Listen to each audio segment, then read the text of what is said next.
यार आज कोई पुराना तुम्हारे बचपन का कोई किस्सा सुनाओ।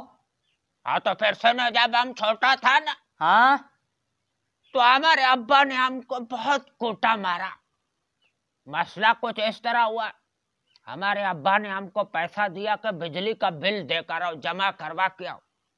तो हम गया, लॉटरी का टिकट खरीद लिया उन पैसों से। इनाम में गाड़ी रखा हुआ था। हम जब घर आया, अब्बा को सूरत हाल बताया, तो अब्बा ने हमको दबा के मारा, इस तरह मारा, बात छोड़ दे।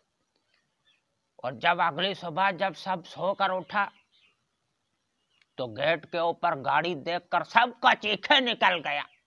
सबसे ज्यादा चीखे हमारा बुलंद था, क्योंकि वो गाड़ी वापटा वालों का था जो मीटर काटने आया था। अब्बा ने हमको दोबारा कोटा, इस तरह धोया, इस तरह धोया, अभी तक हम नहीं बोलते।